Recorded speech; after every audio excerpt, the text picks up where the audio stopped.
Welcome to DeathWorld, dear aliens. We're sorry. Ahead of time. The Galactic Council had been watching Earth for 3 years before they decided humans were ready to meet them. Ambassador Zixthar stood before the council chambers with his 3 eyes shining bright. He was excited, but also careful. The humans have created faster-than-light communication, he told the other aliens. They fight each other less than before. I think we should invite them to join us. What Zixthar did not say was that he had never actually visited Earth. None of them had. They just watched from space, looked at TV signals, and ran computer tests. Earth had passed their tests. Just barely.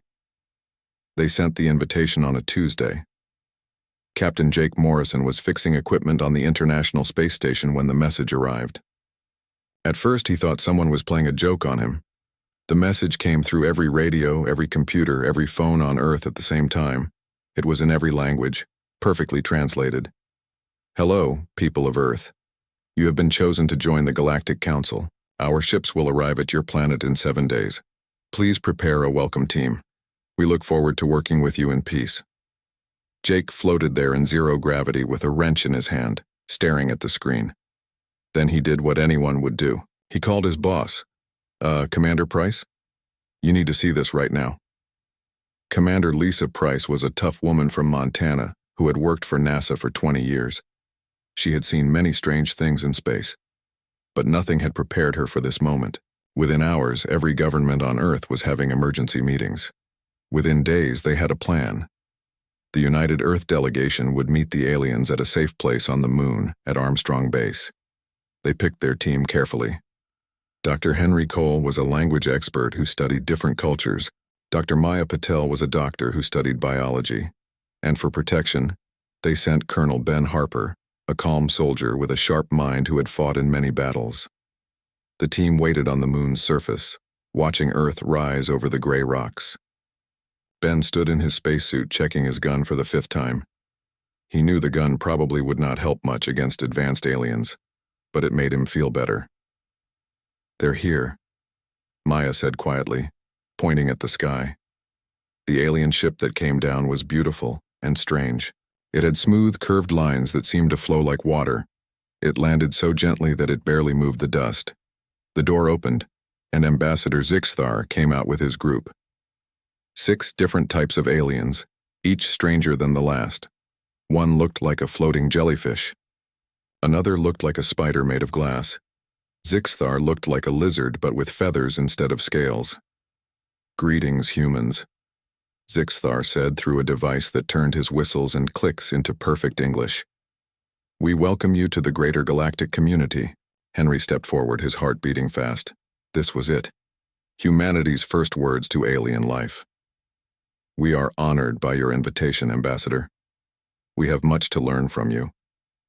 Zixthar's eyes sparkled with what might have been amusement. And we from you, I am certain. Tell me, Dr. Cole, what is your planet's gravity? 1 standard G, Henry answered. Why do you ask? There was a pause. The other aliens seemed nervous. And your air? What is it made of? Nitrogen, oxygen, and some other gases. Oxygen is about 21%. Another pause, longer this time. I see. And how many different species live on your planet? Maya jumped in, excited to talk about her work. Oh, it's amazing. We have millions of species. 8 million, we think, though we keep finding more. Everything from tiny bacteria to huge whales. We have insects, mammals, reptiles, fish, birds, mushrooms, plants, everything you can imagine. 8 million. The jellyfish-like alien actually backed away. On one planet? Is that strange? Ben asked, his hand moving toward his gun without thinking. Zixthar made a sound that his translator could not even understand. Doctor, what you describe is what we call a Class 12 death world. Most normal planets in the galaxy have maybe a few thousand species. The fact that you have millions means your planet's evolution is extremely dangerous. Death world? Henry repeated the word slowly. A name we use for planets with terrible conditions that create very tough life. High gravity, poison air, dangerous predators. Your world has all of these things. Ben actually laughed. Earth? Dangerous? Have you seen your ship? You can travel between stars. We barely left our own planet. Colonel Harper, Zixthar said carefully, your species grew up in conditions that would kill most galactic citizens within hours. Your gravity alone would crush half the council members. Your oxygen levels are almost poisonous to us. And 8 million competing species means your evolution has been running at maximum speed for millions of years. The three humans looked at each other with surprise. So, Maya said slowly, you're saying Earth is dangerous by galaxy standards? Not just dangerous, Doctor. Deadly. I'm beginning to realize that we did not research enough before inviting you. Tell me, what do you consider normal predators on your world? Henry thought about it. Well, there are big cats, lions, tigers, leopards, bears, wolves, sharks in the oceans, crocodiles, poisonous snakes and spiders. Oh, and we have these tiny things called mosquitoes that kill more humans every year than any large predator. The glass spider creature actually made a sound like breaking glass. Your prey animals, it said in a tinkling voice. Tell us about them. Prey animals. Maya thought for a moment. Deer, I guess. Rabbits. Fish. Birds. And how do they defend themselves? Deer can run up to 40 miles per hour and have horns that can stab predators. Rabbits breed very fast and can hear threats from far away. Many fish have poison or sharp spines. Birds can fly away, obviously. Zixthar was now visibly shaking. Your prey animals have strong defenses. This is normal for DeathWorlds. Ambassador, Ben said, I think there's been a misunderstanding. Earth isn't that dangerous. Humans have been the top species for thousands of years. We've mostly conquered our environment. You have conquered a Class 12 DeathWorld, Zixthar said quietly. Colonel, do you understand what that means? The average galactic citizen comes from a Class 3 or 4 world, gentle weather, peaceful plant eaters. Maybe 1 or 2 annoying germs. Your normal would be our nightmare. Lisa Price's voice came through the radio from the control center. We're getting readings on your ship, Ambassador. If you don't mind, me asking what's your hull made of? Titanium composite. It can handle impacts up to a certain level. Our spacecraft are made of aluminum and carbon fiber, Ambassador. We get similar results with materials you'd probably think are basic. There was a very long silence. Perhaps, Zixthar said finally, we should discuss Earth's membership very carefully. I suspect we may need to add several safety rules. Ben smiled behind his helmet. Ambassador, I think this is going to be an interesting friendship. Up in orbit, watching from the space station, Jake Morrison turned to his crewmate, a Russian engineer named Dmitry Volkov. Did that alien just call Earth a death world? Dmitry grinned. Yes, I think they are scared of us, my friend. Jake looked down at Earth, that blue-green ball that had created humanity, with all its storms and earthquakes, its predators and diseases, its endless competition and change. Welcome to Earth, Ambassador, he whispered. You have no idea what you've just invited into the galaxy. The meeting continued for several more hours. The aliens asked more questions about Earth, and with each answer, they seemed more worried.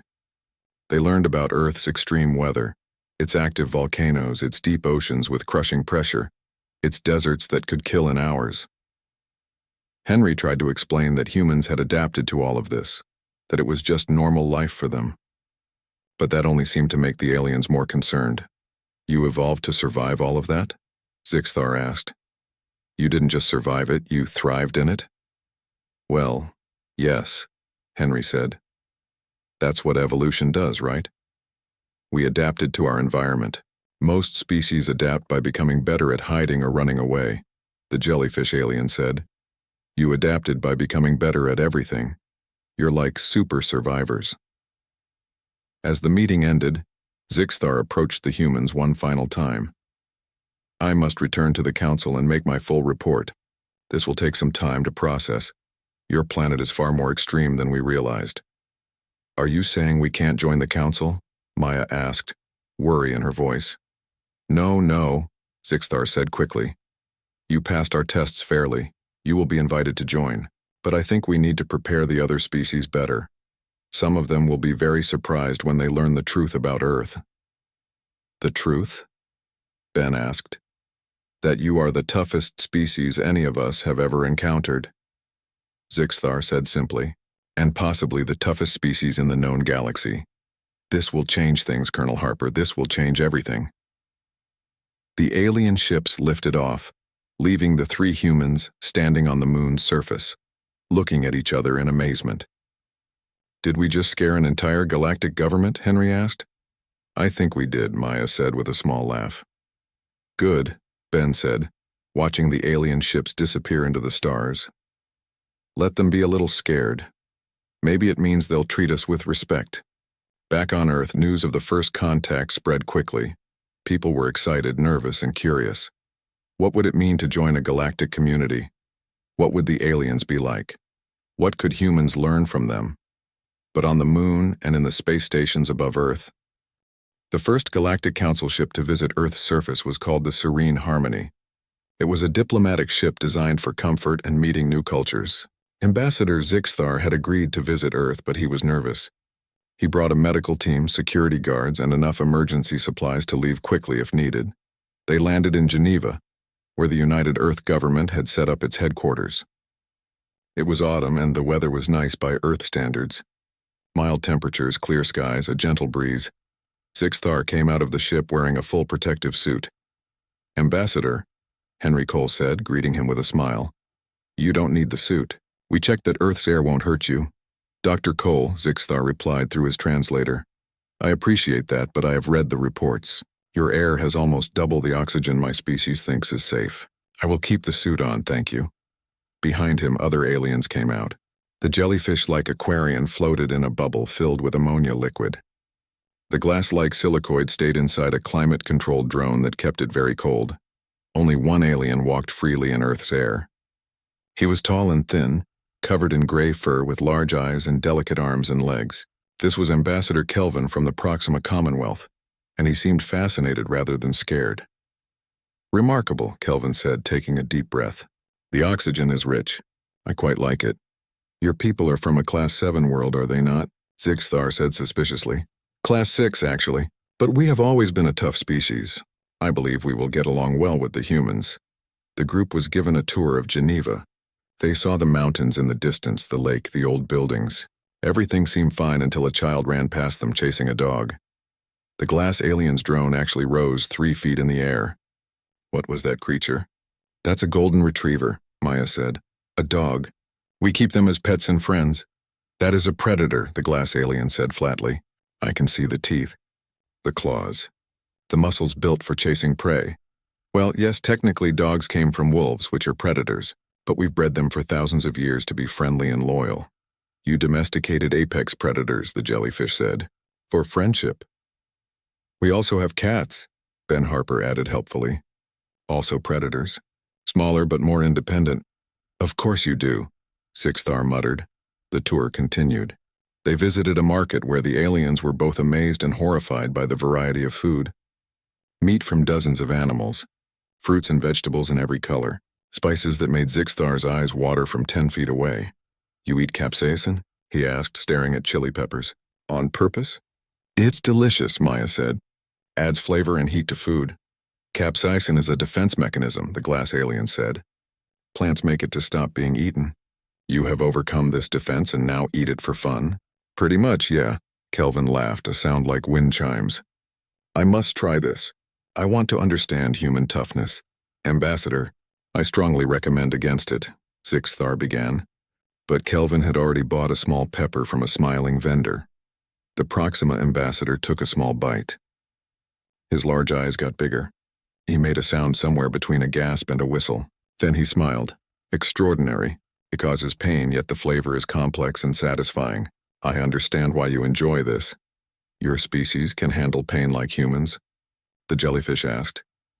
"Apparently so," Kelvin said, taking another bite. The real trouble started when they reached the Museum of Natural History. The aliens walked through exhibits showing Earth's history, and with each display they became more alarmed. "This is a Tyrannosaurus rex," Henry explained. pointing to the huge skeleton. It lived about 65 million years ago. How large? Zixthar asked weakly. About 40 feet long, 20 feet tall, 6 tons. And you had multiple predators of this size? Oh yes, this was just one of many. There were also huge sea reptiles, flying dinosaurs with wings, and many others. Please stop, the jellyfish said. I believe I am feeling sick, which should not be possible for my species. They moved to the mammal exhibits. Here they saw dire wolves, saber-toothed cats, and giant bears. These are extinct, correct? The glass alien asked hopefully. Yes, these specific ones are extinct, but we have modern versions. Regular wolves, mountain lions, grizzly bears. Smaller versions, surely. Actually, polar bears can be even bigger. They can weigh up to 1,500 pounds. Kelvin was taking notes enthusiastically. Zixthar looked like he might faint inside his suit. They moved to an exhibit about human evolution. The aliens studied the displays showing how humans developed from early apes to modern people. You were persistence hunters, the glass alien observed. You chased prey until it collapsed from being too tired. That's right, Henry said. Humans can run for hours without stopping. We're one of the best endurance runners on the planet. And you have thumbs that can grip things, eyes that work together for depth, and you can throw things accurately, Kelvin added. This is a hunting predator design made perfect for using tools. Fascinating. You say that like it's unusual, Ben said. Colonel Harper, Zixthar said carefully. Most intelligent species in the galaxy evolved from plant eaters or scavengers, prey animals that developed big brains to avoid being eaten. Humans are one of the only predator species to become smart enough for civilization. What about you? Maya asked. What did your people evolve from? Tree-dwelling fruit eaters, Zixthar said. We developed intelligence to remember where fruit trees were and to move through complex forests. When predators came, we hid. The Proxima evolved from herd animals, Kelvin added. We survived through working together and warning each other of danger. The Aquarians evolved from filter feeders, the jellyfish said. We have never known being hunted the way you describe it. So we're weird, Ben said. You are terrifying, Zixthar corrected. But I am beginning to understand why you were so successful on your world. That evening, the group was invited to dinner at the United Earth Government Building. The human organizers had carefully prepared food that would be safe for all species, but they also included some traditional Earth dishes to show their culture. This was a mistake. The meal began peacefully. Kelvin tried everything, saying human food was bold and exciting. Zixthar picked at a salad. The jellyfish absorbed some liquid nutrients. The glass alien didn't eat because it got energy from light. Then the main course arrived. This is beef, the waiter explained, from cows that we raise. And this is salmon from our oceans. You eat both land and sea animals? The jellyfish asked. We're omnivores, Maya explained. We can eat almost anything organic. It helped us survive when food was hard to find. Kelvin tried the beef. Excellent. The texture is quite pleasing. Zixthar was staring at his plate with horror. Dr. Patel, how many calories do humans need each day? About 2,000 calories, give or take, depending on size and how active you are. And mine is about 400. You need 5 times the energy that my species does. That's because we're warm-blooded, Henry said. We keep our body temperature the same no matter the environment. It takes a lot of energy. You maintain constant temperature? In a Class 12 environment? Sure, it lets us stay active in any temperature. Humans live everywhere from frozen Arctic areas to hot tropical rainforests to dry deserts. You have colonized every type of land on your planet, the glass alien said. It wasn't a question. Yep, we're adaptable. Adaptable, Zixthar repeated. You are perhaps the most aggressively adaptable species I have ever encountered. Is that a compliment? Ben asked, grinning.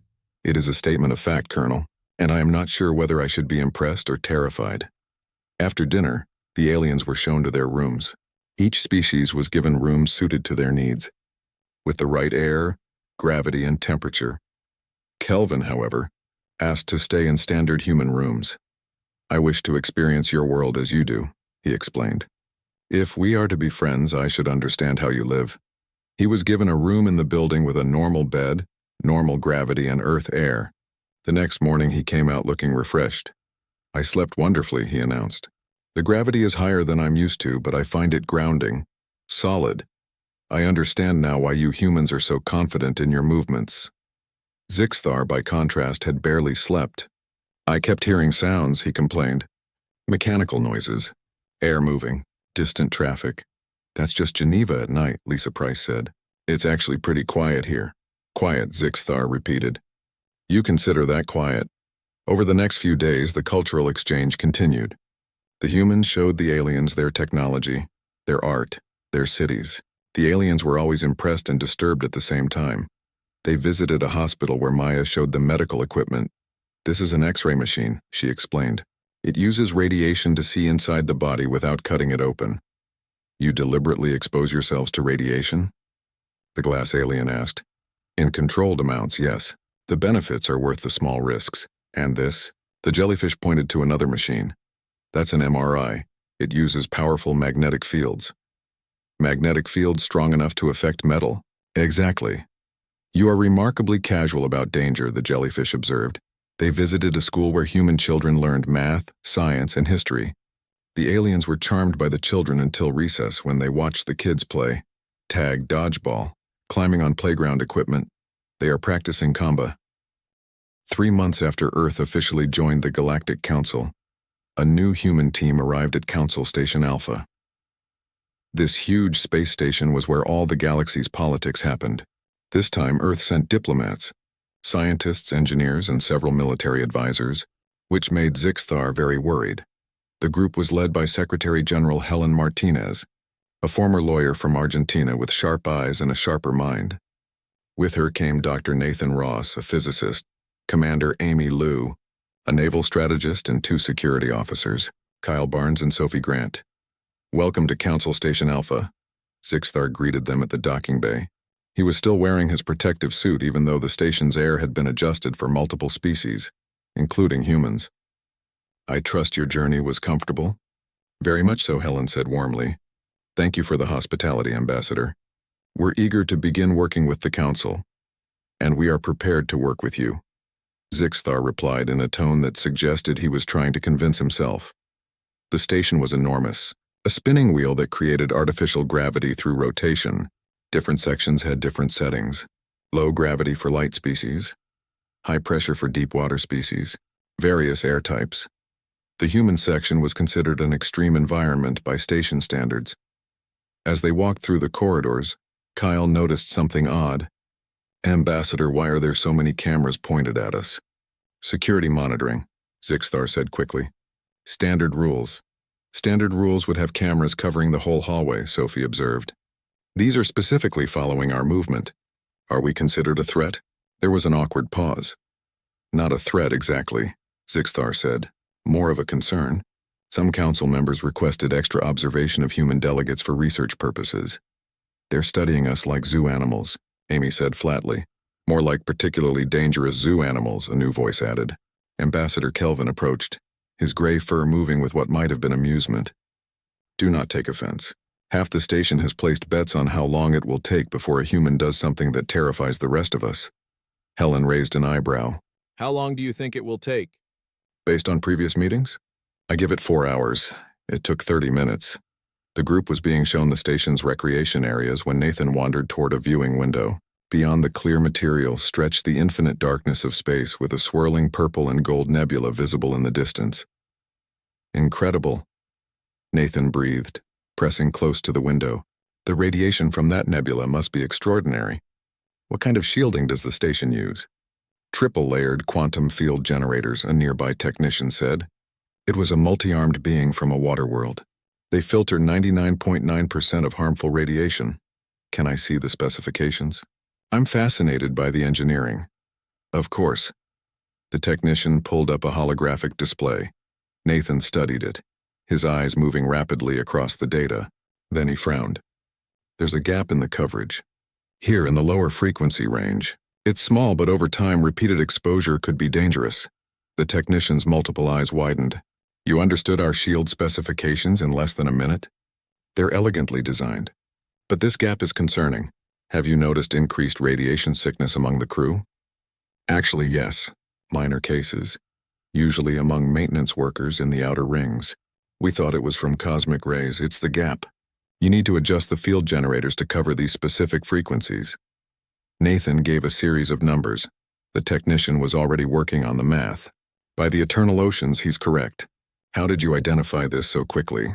I'm a physicist. This is what I do. Sixthar had gone very still. Dr. Ross, our best engineers have been working on that shielding for years. It's excellent work, Nathan assured him. Just needed a small adjustment. He solved a problem in 30 minutes that puzzled our experts, Kelvin said happily. There's your first incident, Sixthar. Though less terrifying and more embarrassing. The tour continued. They visited the council chambers where representatives from 47 different species gathered to make decisions affecting trillions of lives. The humans were introduced to various ambassadors, and each meeting was more awkward than the last. The Vryn Collective, bug-like beings who talked through chemical smells, kept their distance. Your chemical signature is alarming, their translator said. You smell of apex hunting. The harmonious plant-based creatures who lived in shared consciousness actually rustled their leaves in distress when Helen approached. Your single-mind presence is so loud, they said. How do you live with such intense individuality? The deep-song water mammals who sang their language were friendlier but confused. You have no group? They asked. No song sharing? How do you make decisions? We debate, we vote, we compromise, Helen explained. You make decisions through conflict? Controlled conflict, yes. We call it democracy. Terrifying, one of the deep songs sang, though it might have been a compliment. The real trouble started during the security briefing. Commander Amy Liu sat in a meeting with the Council's defense coordinator, a being called High Guard Tremor. He looked like a floating collection of rocks held together by magnetic fields. We have not had a major conflict in 17,000 years, Tremor rumbled, his voice like grinding stones. The Council keeps a defensive fleet, but it is rarely used. Most species have evolved beyond war. That's impressive, Amy said. What's your defensive strategy against hostile forces? We do not have hostile forces. All known species are part of the Council or under our protection. But what if you did encounter a hostile species? What's your plan? Tremor seemed confused by the question. We would attempt communication and bringing them into the Council. And if they refused and attacked? That has not happened in recorded history. Amy exchanged a glance with Kyle and Sophie. Commander Tremor, what's your fleet's combat capability? Our ships have defensive shielding and can retreat at faster than light speeds. That is sufficient. You don't have weapons. We have sonic tools for clearing asteroids and tractor beams for rescue operations. But no actual weapons. No missiles, no energy cannons, no kinetic weapons. Why would we need such things? Amy was quiet for a long moment. Commander Tremor, I don't want to alarm you, but Earth has encountered multiple hostile nations throughout our history. War has been constant in human civilization. We've developed extensive strategies for defense and, when necessary, offense. You are a warrior species, Tremor said, and his rocks clinked together nervously. We prefer to think of ourselves as survivors who learn to fight when needed, but yes, we have significant military experience. Perhaps, Tremor said slowly. You could share your knowledge. For academic purposes only, of course. Of course, Amy agreed. Later that evening, Amy presented a basic strategic overview to a small group of Council military personnel. She kept it simple. Defensive formations, supply line management, tactical retreat procedures. The assembled aliens listened with growing horror. You have scenarios for planetary invasion? One asked. Multiple scenarios. Desert warfare, city combat, jungle operations, Arctic campaigns. We've fought in every environment on Earth. You have dedicated warriors? Another asked. We call them soldiers. Yes, we have professional militaries, though many nations also have civilians trained for defense. Your civilians know combat? Some do. Hunting is still practiced in many regions, and various forms of martial arts are popular worldwide. A small alien who looked like a furry ball with eyes actually rolled backward in shock. Your people practice combat for fun? Well, yes. Sports like boxing, wrestling, martial arts competitions, they're very popular. You fight each other for entertainment. Within rules and safety regulations, Amy clarified. It's about skill, discipline, and competition. This is the most frightening thing I have ever heard, the furry ball declared. Kelvin was sitting in the back, taking notes. Commander Liu, your people have never known peace? We've known periods of peace, Amy said carefully. But conflict has always been part of human history. We're working on extending those peaceful periods. That's one reason we're excited about joining the Council. We hope to learn from species who have achieved lasting peace. And we, Tremor said heavily. May need to learn from you how to maintain peace by being prepared for its alternative. That night, the human group gathered in their quarters. Helen poured coffee, a drink that only humans seemed able to consume without getting sick. So, she said, we're scaring them. Unintentionally, Nathan said. I just fixed their shield. That shouldn't be frightening. It is when you do it faster than their experts, Kyle pointed out. It suggests we're smarter or at least think differently. And my briefing? Amy asked. Necessary, Helen said firmly. They need to understand what we bring, but we need to be more careful about how we present it. Sophie had been quiet, but now she spoke up. Ma'am, I've been reviewing the station's security protocols. They're almost non-existent by our standards. No armed guards, no security checkpoints, no emergency lockdown procedures. They haven't needed them, Helen said. Until now. We're going to change things just by being here. They're going to have to adapt to us. Or we adapt to them, Nathan suggested. We'll meet in the middle, Helen decided. But we need to talk with The council chamber had never been so full. Every species sent representatives and many sent multiple delegates. Word of the Kepler 442b incident had spread throughout the galaxy, and everyone wanted to see what would happen next. Captain Roger Dixon stood in the center of the circular chamber, still in his uniform with Helen Martinez and Commander Amy Lou beside him. Above them, projected on a massive holographic display, was footage from the Pathfinder's fight with the Raiders. Captain Dixon, the eldest, began, their voice like wind through ancient trees. You stand before the Galactic Council to account for your actions at Kepler 442b. How do you respond to the charges of excessive use of force in violation of Council protocols? I respond, honored eldest, that I saved 12,000 lives using minimum necessary force, Dixon said calmly. Every raider survived. Every colonist survived. In my experience, that's called a success. You engaged in armed combat, Zixthar said. He wasn't hostile, just concerned. You destroyed portions of a vessel. You deployed military forces against other living beings. I disabled a raider ship that refused to withdraw from an active attack. I deployed security forces to protect civilians under siege. Yes, I used force, but I used exactly as much as needed and no more. A new voice spoke up. It was Ambassador Vren of the Vrin Collective, a species that had never before participated actively in council debates. If I may, Vren said, their compound eyes gleaming. I would like to add perspective. I have spoken at length with Administrator Chitex and Scholar Vex. The humans did not engage in unnecessary violence. They gave warnings. They showed restraint. And when they did act, they were precise and efficient. Most importantly, they risked their own lives to save ours. My people owe them a debt we can never fully repay. That's not necessary, Dixon began, but Vren continued. Captain Dixon's actions revealed something we have been ignoring for centuries. The galaxy is not entirely peaceful. We simply did not notice because we were not the targets. Scar and his raiders have been operating for 30 years. 30 years. How many colonies has he attacked in that time? How many lives has he destroyed? And we did nothing because it did not affect Council worlds. The chamber fell silent. Until now. Vren continued. Now one of his targets was a Council protectorate. And the Council's response was to send help that would arrive too late. The humans arrived in time. They stopped him. They saved us. And now we debate whether they used too much force? I would say they used exactly the right amount. Kelvin stood. I would add that Captain Dixon's approach was actually quite gentle by human standards. I have studied Earth military history. Humans are capable of extraordinary destruction when provoked. That Captain Dixon achieved his objectives with no fatalities on either side demonstrates remarkable restraint. That is precisely the problem, said the representative from the Harmonious. Humans are capable of extraordinary destruction. Should we truly embrace that capability? Should we ignore it? Countered a new voice.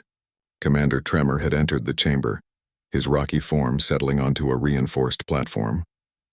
I have spent the last 4 days reviewing security reports.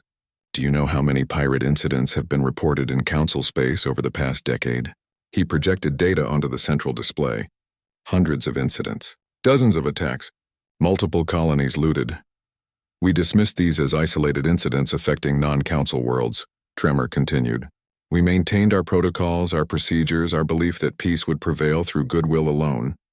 The humans have shown us the flaw in that thinking. You support their military action? Zixthar asked, sounding surprised. I support being prepared for reality, Tremor said.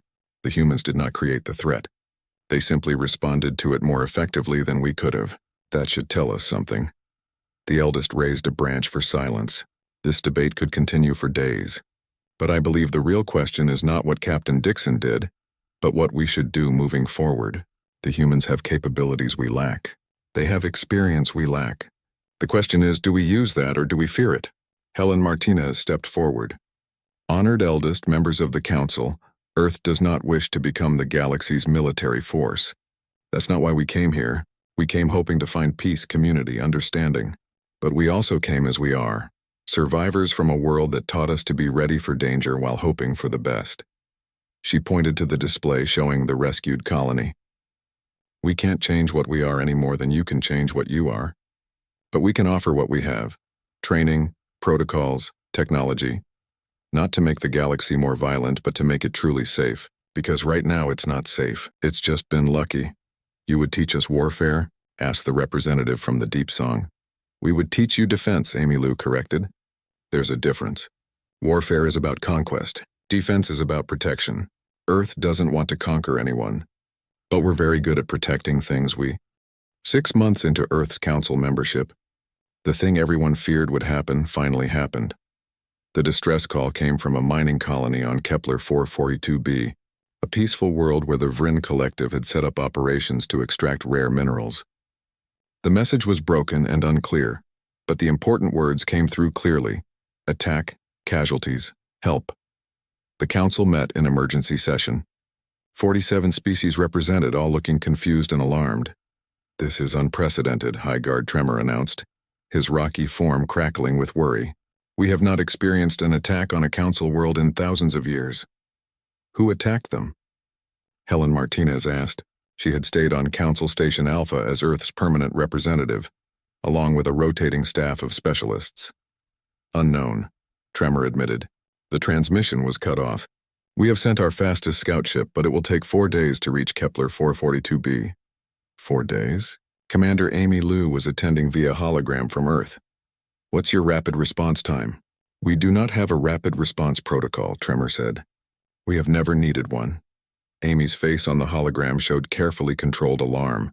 You have no emergency military deployment capability? We have rescue ships, Zixthar said defensively.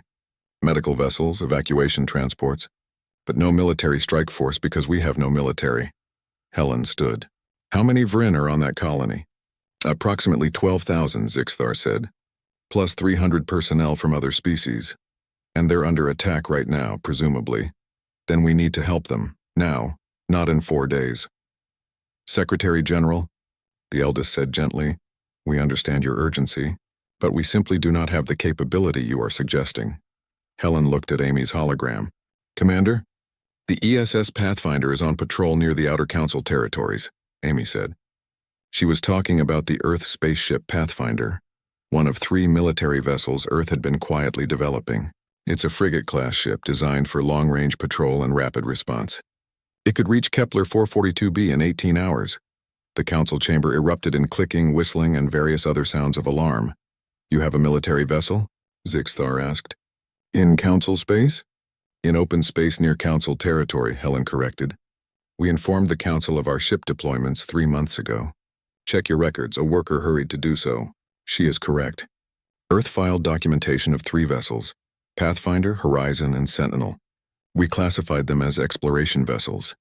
They are exploration vessels, Helen said, with defensive capabilities, because we come from a world where you need both. You armed your exploration ships, Tremor said. Of course we did. It seems smart, Kelvin spoke up. I believe the question is not whether Earth should have armed vessels, but whether we wish them to respond to this emergency. Absolutely not, said the representative from the Harmonious. Sending armed humans to resolve a conflict? That is like trying to put out fire with fire. Actually, Nathan Ross said from where he sat in the gallery, that's exactly how some fire systems work. You use a controlled blast to consume all available oxygen, starving the fire. You are not helping, Dr. Ross, Zixthar said. What I'm saying is, Nathan continued, sometimes you need to match force with force. We're not suggesting invasion, we're suggesting rescue. With weapons, the Harmonious representative said. with the capability to defend ourselves and others if needed. Helen clarified. Look, every moment we debate this, those 12,000 Vryn are in danger. Earth has the ability to help. Let us help. The eldest raised a branch-like limb. I propose a vote. All in favor of allowing Earth's vessel to respond to the emergency? The vote was close. 24 in favor, 22 opposed, 1 abstention. The motion passes, the eldest announced. Earth is authorized to deploy the Pathfinder to Kepler 442b. But understand, Secretary General, you will be representing all of us. How you conduct yourself will reflect on the entire council. Understood, Helen said. She opened a communication channel. Commander Liu, send the Pathfinder. Already done, Amy said with a slight smile. Captain Roger Dixon reports ready to deploy on your order. Then give the order. And Commander? Tell Captain Dixon to be careful. We're walking into an unknown situation. He knows. Pathfinder is deploying now. I'm sending you his crew information and tactical assessment. 18 hours later, the Pathfinder arrived at Kepler 442b. Captain Roger Dixon was a veteran of Earth's naval forces, a calm man from California who had commanded submarines before moving to space vessels.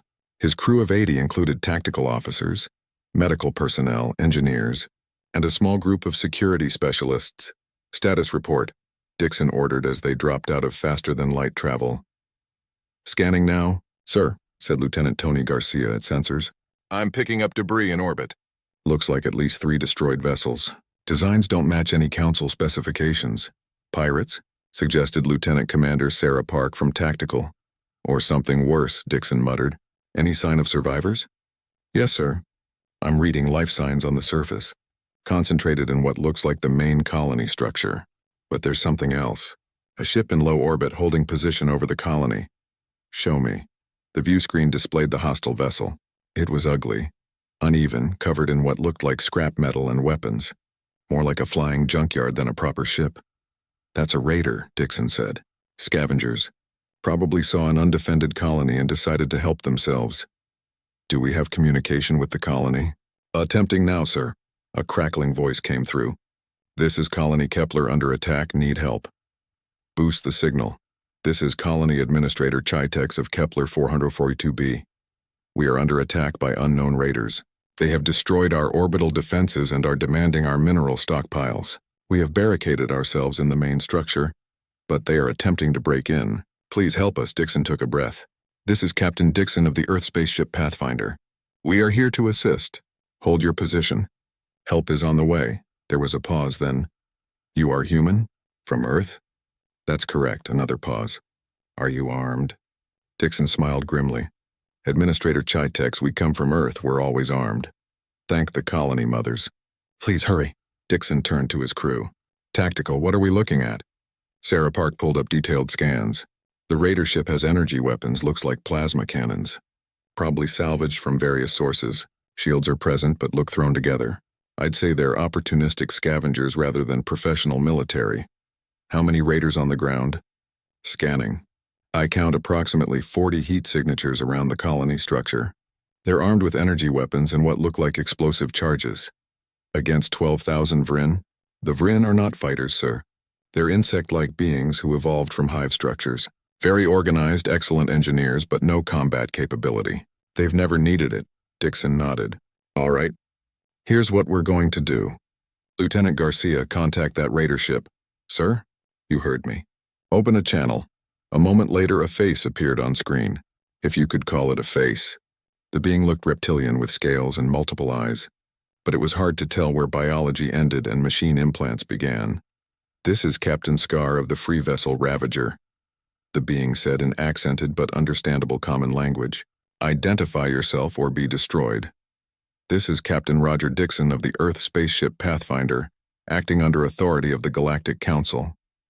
You are attacking a council protectorate. Stand down immediately and withdraw from this system. Scar laughed, a harsh sound. Earth? I have heard of Earth. New species, yes? Prey animals who think they are important. Go away, little human, before you get hurt. I'm going to give you one more chance, Dixon said calmly. Withdraw now and no one else needs to get hurt. Or what? Your little ship will attack me? I have 30 years of raiding experience. I have conquered 16 systems. What have you done? Me personally? Dixon considered. I've commanded vessels in the Pacific, the Atlantic, and the Arctic. I've survived 2 submarine disasters, 1 mutiny, and a near miss with a Russian torpedo boat. I've also had to evacuate my crew through 300 feet of ice water in the dark. So I'd say I've had a pretty eventful career. Scar blinked his multiple eyes. You are trying to frighten me with your past? No, Dixon said. I'm trying to explain why I'm not frightened by you. Final warning, Captain Scar. Leave now. I think instead I will destroy your ship and then finish looting this colony. Goodbye, human. The transmission cut off. Tactical, Dixon said. Target their weapon systems and shield generators. Fire on my mark. Sir, the Council protocols state we should attempt. The Council protocols don't account for raiders threatening civilians, Dixon interrupted. We tried talking. Now we protect. Fire. The Pathfinder's railgun spoke. Unlike Council vessels which used energy weapons, Earth had developed kinetic weapons. Solid projectiles accelerated to a huge fraction of light speed. The raiders' shields, designed to stop energy, weren't prepared for physical impact. 3 railgun slugs hit the Ravager in rapid succession. 1 destroyed the port weapons array. Another took out the shield generator. The third punched clean through the engineering section. The raider ship tilted to the side, venting air and debris. Target disabled, sir, Sarah reported. They're contacting us, on screen.